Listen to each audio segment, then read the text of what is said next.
love the Age of Empires series. I still maintain that Age of Empires 2 is, to this day, one of the best games ever made. So when I heard that number 4 was in development, I was over the moon. But will it be a game for the ages?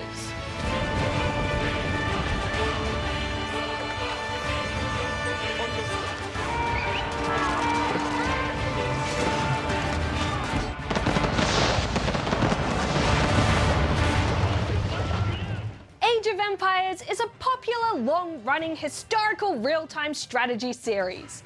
First you pick a civilization, each with its own pros and cons. Then you've got to collect resources to build up your village.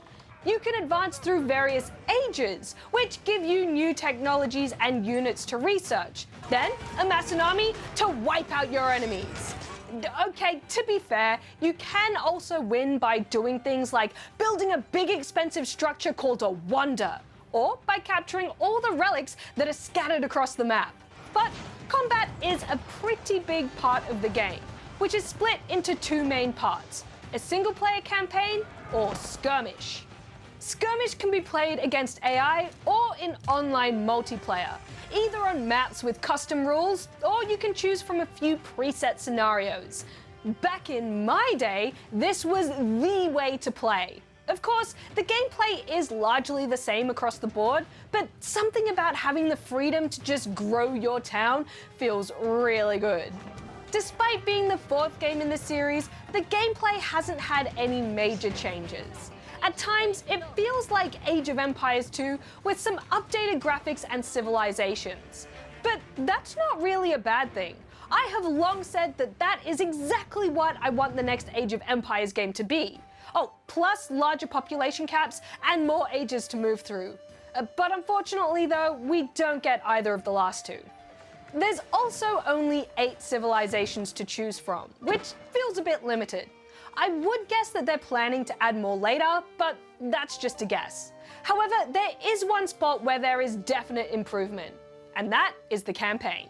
King Henry's tactic of luring Robert into the open had worked. Traditionally, single-player campaigns in Age of Empires haven't been the main attraction.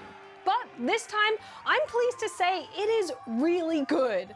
There are 4 different campaigns to play through, which reenact various moments and battles from an event in history. These can vary from trying to cut off enemy supply lines, or trying to defend a town. I loved the variety. Now, I'm not a huge history buff, but thankfully each starts with a cool video that sets up the story.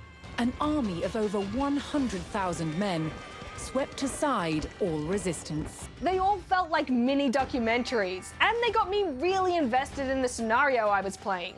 I definitely found this much more engaging than just an in-game cutscene. The campaign also acts as a mini tutorial, teaching you various mechanics as you go. It's absolutely perfect for easing yourself in. It also gives you a taste of a few different civilizations, so you can get a better understanding of how they work. The Rus had fallen for one of the Mongols' most effective tactics, the feigned retreat.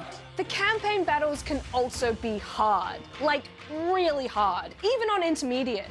But on occasion, easy was too easy. I needed more of a middle ground. You see, I want a challenge, but I can never seem to build up as fast as I need to. The great thing about Age of Empires is that you can just play it again and again.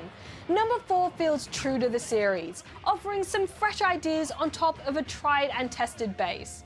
The gameplay hasn't been updated enough to make it a must-play, but having said that, I still absolutely love it. I'm giving Age of Empires 4 out of 5 rubber chickens. Wait a second, this isn't even real chainmail, this is just wool! Oh, how am I gonna go into battle now?